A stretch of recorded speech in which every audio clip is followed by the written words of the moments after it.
voici dans Rectificatif et je m'en vais bien sûr, mesdames et messieurs, vous demander naturellement de porter une attention particulière à cette thématique parce qu'il s'agit d'une nuance et c'est un thème vraiment qu'il faut comprendre pour mieux maîtriser certains aspects, spiritualité, chrétienté, il faut qu'on en parle et il faut justement que le peuple de Dieu comprenne une bonne fois pour toutes ce thème. Homme de Dieu, bonjour. Bonjour, Blessing. Bienvenue. Merci.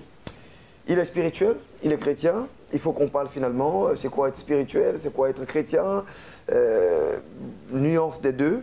Il faut qu'on explique, il faut qu'on comprenne. Oui, absolument.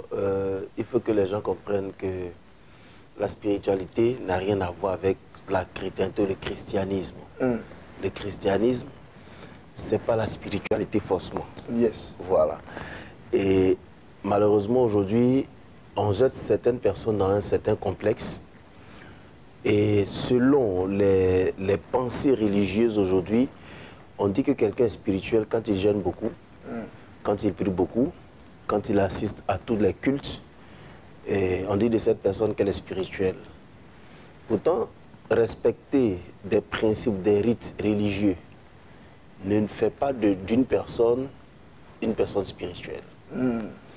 Ça fait de cette personne une personne religieuse qui obéit à une foi religieuse. D'accord. Donc ça peut être la foi chrétienne, ça peut être notre foi. Parce que c'est l'objet de notre foi qui détermine qui nous sommes. Ouais. Donc le christianisme, c'est la révélation de Dieu à l'homme pour sa rédemption, pour son retour au royaume. Voilà. Mais quand la Bible dit, cherchez premièrement le royaume et la justice, et toutes les choses vous seront données, c'est là en fait qu'on doit parler maintenant de la rédemption à la spiritualité. Parce que je suis sauvé. Ça veut dire que j'étais perdu. On m'a ramené à la maison. Il faut que je comprenne maintenant les lois de la maison pour pouvoir vivre dans la maison de façon épanouie. Donc la spiritualité, c'est la découverte par l'homme des expressions divines ou de l'expression des actions divines. Et l'expression des actions divines, c'est dans tout ce que lui-même il a créé en fait. Lui, l'homme. Non, dans ce que Dieu a créé. Ce que Dieu a créé. Dieu s'exprime dans tout ce qu'il a créé. Donc quand on dit de quelqu'un qu'il est spirituel, c'est-à-dire qu'il est passé de la rédemption à la découverte de l'expression des actions divines. D'accord. Alors, et pour des personnes qui ne sont pas chrétiennes, mais bon, je vais dire, elles arrivent à avoir certains codes, comme les gens le disent. Hein. Et ces personnes ont des codes, des pratiques, des rituels, mais justement, qui ont aussi des résultats. En fait, c'est de ça que je parle. Quand je parle de l'expression de l'action divine, ce n'est pas forcément pour les chrétiens, en fait. Ah oui, d'accord, voilà. Okay. Je veux dire, écoutez, aujourd'hui, les gens, la modernité est en train de nous faire souvent perdre de vue certaines choses naturelles. Nos parents sont au village. Il y a des codes qu'ils ont découverts pour se soigner, par exemple. Ils vont en brousse et puis ils tombent sur une plante. Il y a tellement de plantes, mais ils savent particulièrement qu'il y a une plante qui guérit. Ça, c'est l'expression d'une action divine. Donc, c'est la découverte de cette expression. J'ai dit à travers tout ce qu'il a fait. Donc, comment l'homme pourrait-il savoir que Dieu s'exprime dans ça s'il n'est pas spirituel, s'il n'est pas en train de partir vers la spiritualité? C'est pourquoi moi je définis, ça n'engage que moi, la spiritualité comme la découverte par l'homme de l'expression des actions divines. C'est-à-dire Dieu est en train de se manifester, puis toi tu sais que c'est Dieu qui est dedans. Maintenant la chrétienté? La chrétienté, c'est la révélation de Dieu à l'homme pour sa rédemption. D'accord.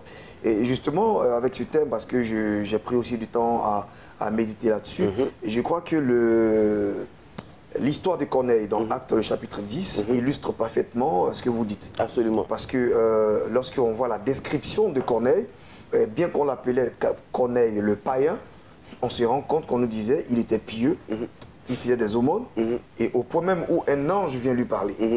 Et pourtant, on l'appelait Corneille le païen. Alors, et c'est après qu'il va rencontrer Simon, c'est là qu'il rentre dans la dimension de la chrétienté. Alors, je vais dire, quand je dissocie ces deux, c'est-à-dire avant la rencontre avec Pierre, il était païen. Donc, il ne connaissait pas Christ. Donc, il n'était pas encore dans la chrétienté. Mais il était en train justement de faire exprimer la spiritualité avec les actions qu'il posait, au point même où un ange vient jusqu'à lui.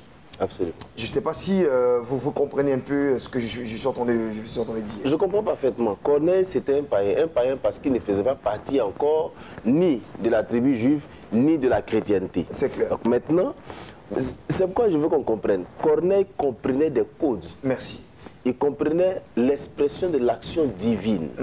Ce qui faisait qu'il pouvait faire, il savait que posant cette action pourrait me permettre de pouvoir avoir telle chose. La faveur de Dieu. Par exemple, je disais à quelqu'un, jeûner et prier, ça fait partie des codes qui nous conduisent vers la hauteur, la grande spiritualité. Les bouddhistes le font.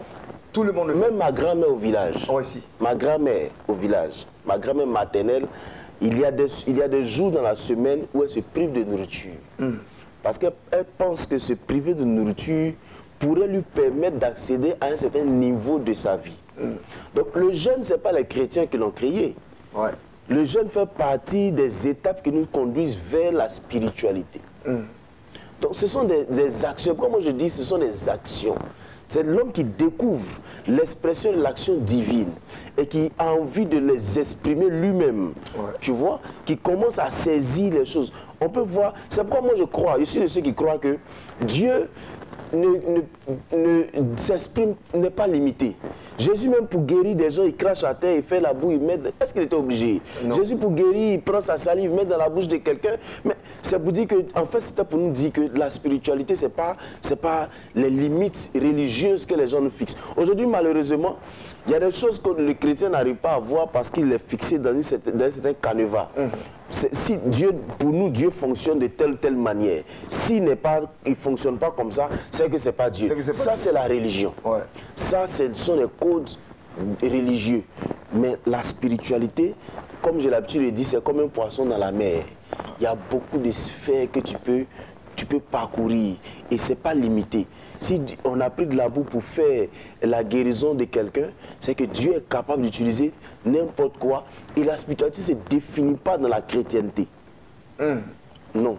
La spiritualité ne se définit pas dans la chrétienté. Je ne suis pas en train de parler en tant que pasteur, je suis en train de parler en tant qu'analyste, en tant que quelqu'un qui réfléchit sur des choses.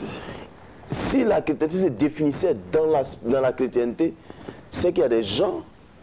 C'est pourquoi malheureusement aujourd'hui on traite certaines personnes de sorcières, de ceci, de cela, sans comprendre qu'on peut ne pas être sorcier et découvrir des codes qui font partie de l'expression de Dieu dans la vie de l'homme. Parce que même la cuisine, il fallait être spirituel pour pouvoir comprendre comment on fait la cuisine. D'accord, même la cuisine. Voilà, absolument. Oui, si, c'est pas faux. Absolument. Parce que qui pourrait imaginer qu'on peut prendre la graine et puis avoir l'expression, avoir le mystère de l'intelligence. Ouais. Ça, c'est l'expression d'une action divine. Ouais. Voici un monsieur qui est en train de prier pour quelqu'un, et puis Dieu lui dit, tu vois l'eau qui ruisselle là, c'est une eau sale, puise un peu, donne-lui. Le monsieur puise le donne au malade, et le malade guérit comme si rien n'était. Pour l'homme, attends, on peut pas s'imaginer qu'une eau sale peut guérir quelqu'un. Ouais. Mais le même monsieur voulait répéter ça pour d'autres malades. Ça n'a pas fonctionné.